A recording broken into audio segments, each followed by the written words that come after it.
Alright, the plan for today is to recce the first 3 Munros on the Tranter's round going anti-clockwise.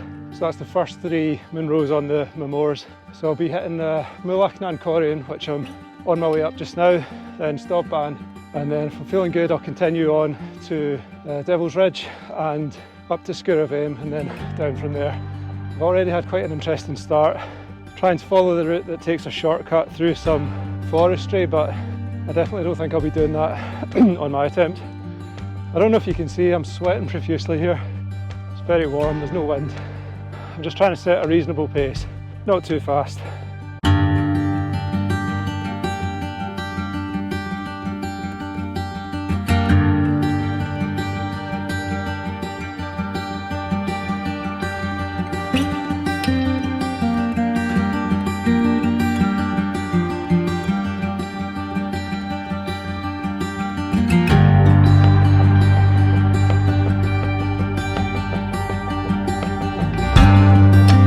The plan is to recce every part of the course at least once before I do the Tranter's round, so it's maybe really obvious, but the thinking behind recceing is mostly just to remind myself of the route and the terrain. I've actually climbed all of these Munros before on my Munro round. Some of them, like this one I'm on Mullach and Coirean, I think I did that 2 years ago. Just re-familiarising myself with the terrain is probably the biggest part, and I suppose part of it's training as well. Just more time on feet, more elevation in the legs. It's just all good prep really.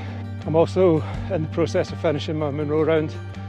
I've got 40 to go, so I'm planning to do that this summer and then hopefully have a crack at the Tranters. So I must say I'm pretty out of puff though.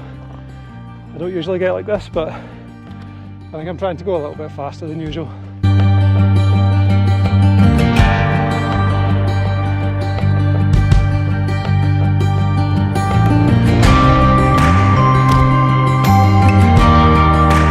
I love this section coming up to Mullach and Coirean. The views back to Ben Nevis are amazing, and the corrie itself, I'll spin around so you can see it.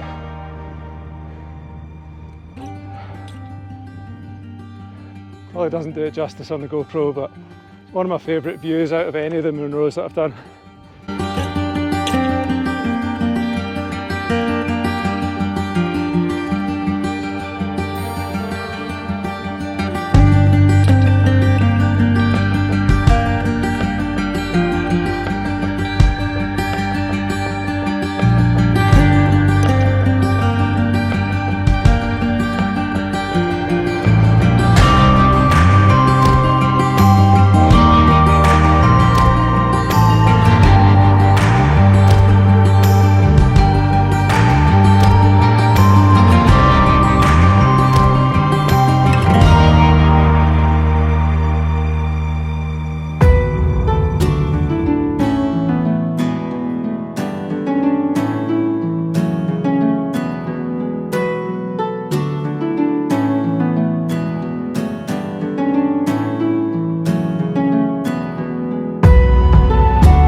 My way up Stob Ban just now. I'm almost at the top.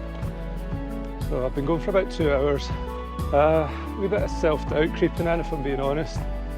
So part of today is about trying to get a sense of timings and how long it's going to take to go from peak to peak. I'd hoped to get round this whole circuit in 3 hours. I'm 2 hours in. Still to get down off Stob Ban and up onto Devil's Ridge and up to Sgurr.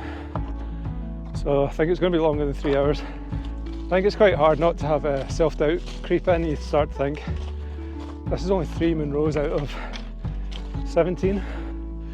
If I'm being really honest, I think part of this recce circuit, these series of recces that I'm doing, it's also just to test out, like, am I actually capable of doing this? I might just be kidding myself. So I think the figure I've got in my head is, if I don't think I can complete the round within about 16 hours, I'm probably not going to bother.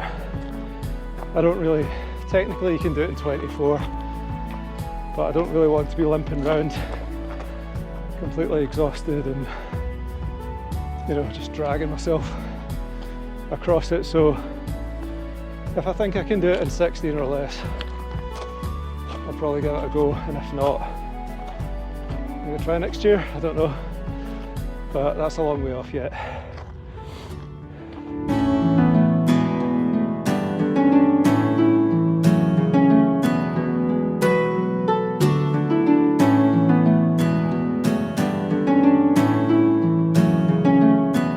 Alright, I made it to the top of Stob Ban, Munro number 2 of 3 and number 2 of the round, so it's quite tough. It's a wee bit technical coming up from Mullach. It's been a long time since I've done these hills, and I did them going the other way, so it's good to have a bit of a refresher.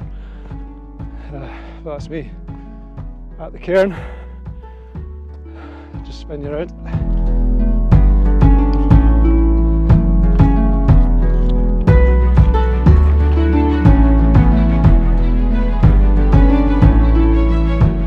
Bad view over Bidian and Anakeegach over at Glencoe.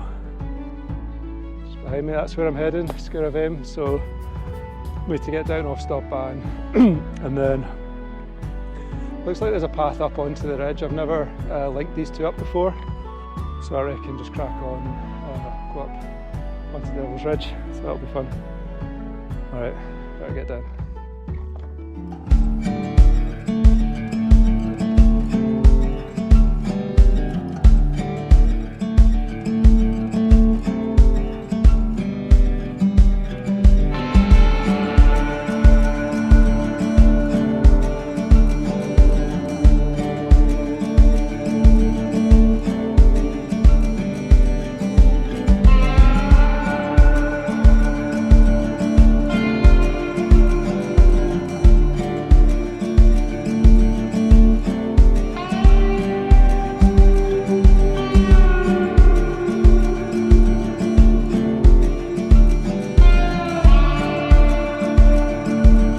This is a steep descent off Stob Ban.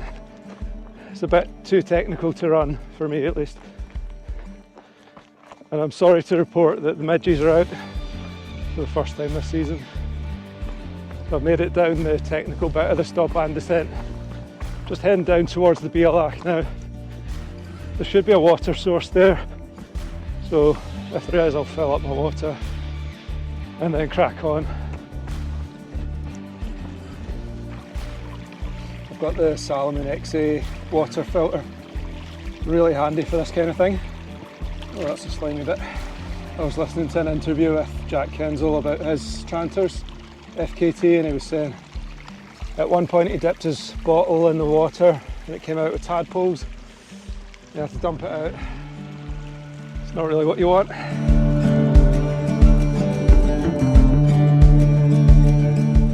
Starting to get a wee bit dark now. It's 8 o'clock, just gone 8. Sunset's about 9:30 at this time of year. But I think because it's cloudy, it's just looking a wee bit dark. But I've got my head torch. I'd prefer not to be going down in the dark, but I don't want to drop down back to the van just yet, so I'm going to crack on. Just try and make some good time.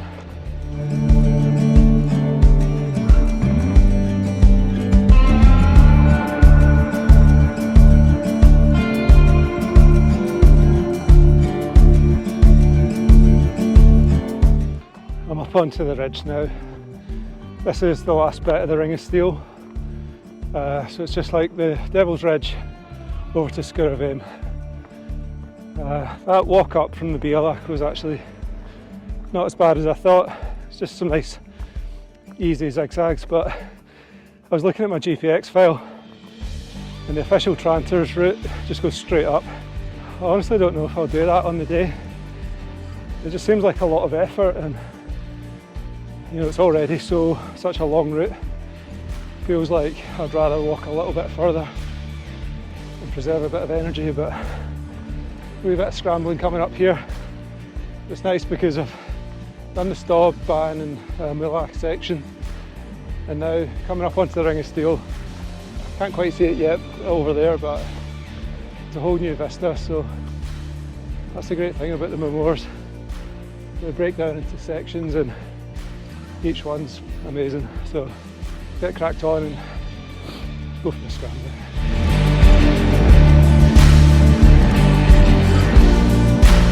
Not reached the most difficult scrambling yet. I'm not going to look at the camera because I need to watch where I'm going.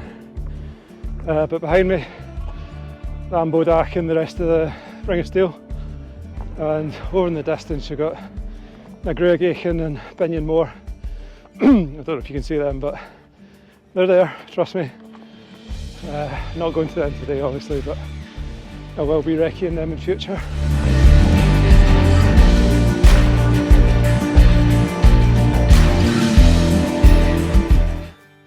This is coming up to the most narrow bit of the Devil's Ridge. Done this before, going in this direction. It's not anything to worry about too much. You just have to be fairly switched on. Probably not going to film too much going along here, to be honest, because I have been known to take a stumble or two in the hills, and as you can probably see, this is not the place to do it, so catch you on the other side. This is the crux, if you can call it that. Tricky wee bit of scrambling going over this. I remember this from my Munros. Bit of a bypass path down there, it's a wee bit sneaky, although I'm not going to lie, it is tempting. To be confirmed.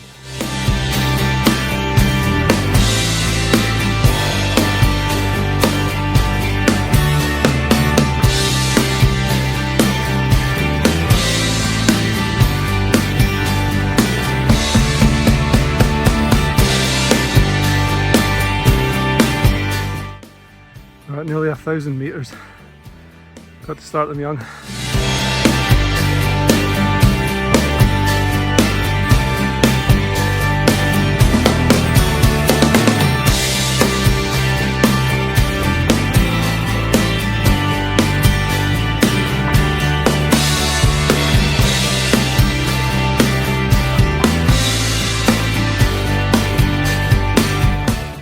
That's me made it to the top of Sgurr of Mhaim. I reckon I'm going to just sign off here because it's starting to get dark and it's raining a wee bit, and it's quite a technical descent down off this Munro, so I'll just focus on getting down in one piece. But try to see, that's Ben Nevis behind me. Yeah, it's been great. Legs have felt really good. I would have liked to get down, or get round rather, a wee bit faster. It's taken me 3¼ hours. I've been hiking more than running, to be honest. Yeah, I mean, as I stand here right now, I feel like the Tranter might be a stretch too far, but I usually feel that way about something when I'm sort of building up to it and it seems insurmountable, so we'll see. I mean, as far as tonight went, really successful recce. The rain's mostly stayed off until now, so yeah, I'm just going to get myself down and plan the next one. So if you enjoyed the video, please give it a like and subscribe. I'm doing a whole series on the Tranters round, so if that's something you're into, you want to be subscribed for that. So thanks for watching, see you next time.